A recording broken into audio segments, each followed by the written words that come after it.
Primeramente quiero introducirles a un señor que ha sido siempre un fiel amigo de nuestra comunidad hispana, representante estatal.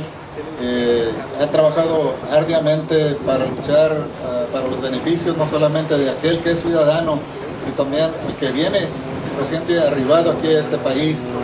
Uno de los mayores esfuerzos que ha hecho este señor es de darnos la oportunidad a nuestros hijos que se han graduado, como decimos aquí, de las secundarias, de las high schools, que no son ciudadanos, que puedan alcanzar la educación colegiante, o que puedan atender a las universidades.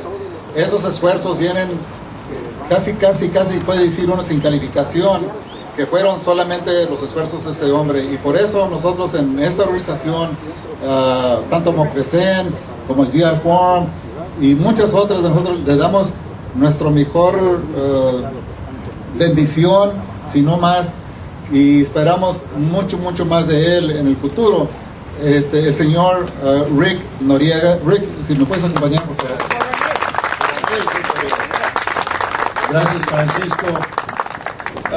Primero en inglés y después español, pero first let me thank all of you for coming out here on a Tuesday afternoon at 3 o'clock, where in many parts of the city people have gathered to recognize certain cultural aspects of this day, the 5th of May, the day that is recognized regionally as Cinco de Mayo for something that occurred in our history on May the 5th, 1862, when Ignacio Zaragoza Seguin, the general of the Battle of Puebla, repelled perhaps one of the greatest forces of the time, the European army of France, on their march, having landed in Veracruz on their way to Mexico City, and where a ragtag group of peasants and others formed together with pitchforks and old muskets and whatever they could muster to fight for their freedom, to fight for their rights, to fight for their homeland, to fight for dignity, to fight for justice. And when we think of Cinco de Mayo, oftentimes people will get together, and of course they want to see the dancers, or they want to, whack at a piñata, or eat some, tamales or pan dulce or whatever, and have a few gritos, and then that's Cinco de Mayo. But in reality, we recognize as Americans, as Houstonians, as Texans, that Cinco de Mayo really is much more. It is a recognition and a celebration of our values as Americans and as Texans. And as in the words of Isaiah, that we collectively stand up to loosen the chains of injustice, to loosen all chains, to remove the yoke of the oppressed, and to set the oppressed free. That is what we celebrate, and we should recognize as a function of Cinco de Mayo. It is standing up and recognizing those values that we have collectively, culturally, as part of not just the Latino community, but of our American heritage. Those values of honor, of duty, of integrity, of selfless service, of self-courage. All of those things that we recognize that are right and that are righteous. That's what Cinco de Mayo stands for.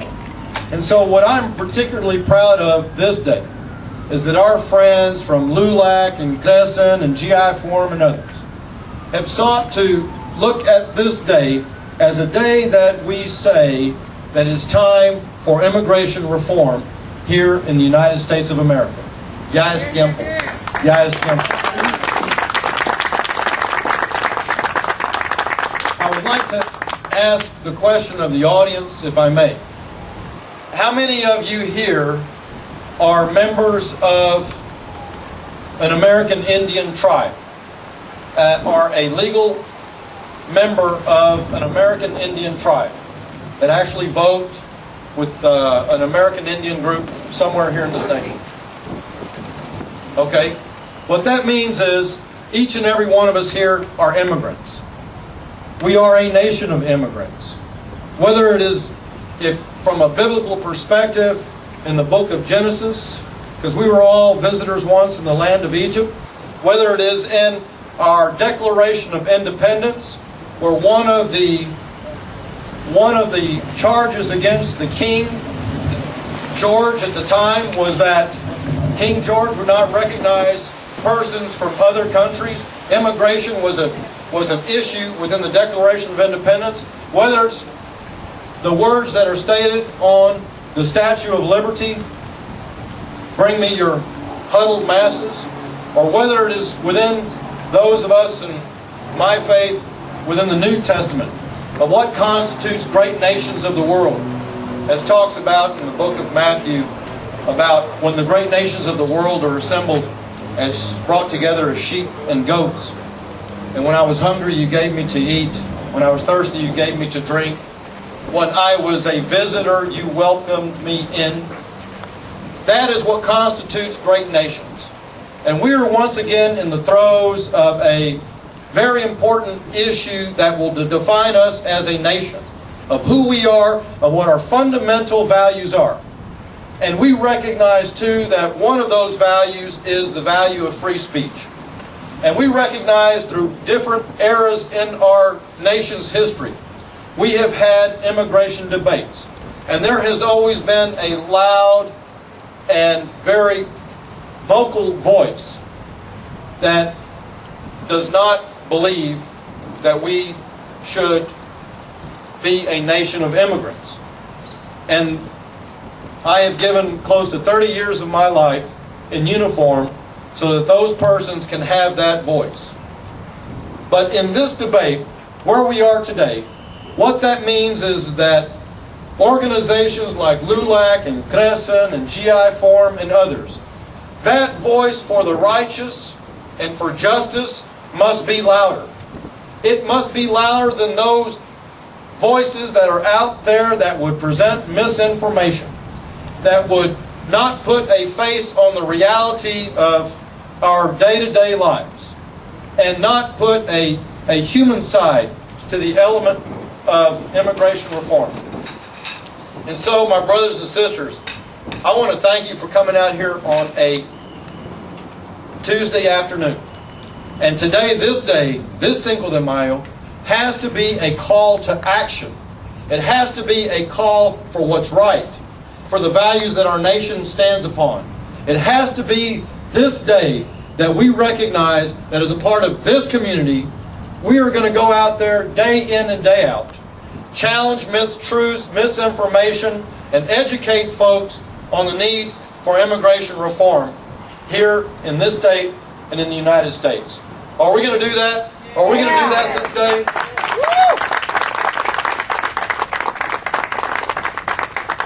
Y con eso nomás los quiero decir. Hoy estamos celebrando este día, el 5 de mayo, donde siempre estamos de acuerdo lo que pasó el día 5 de mayo 1862, cuando un grupo de gente, de pobres, juntaron con el general Zaragoza y lucharon contra los franceses en el pueblito de Pueblo, México.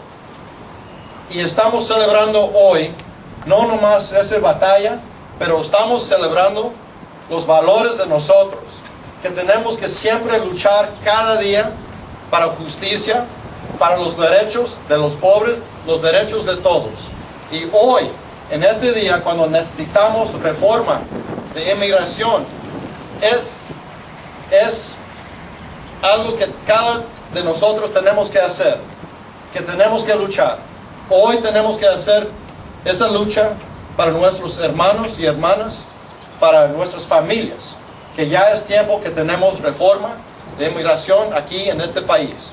Muchísimas gracias y viva 5 de mayo.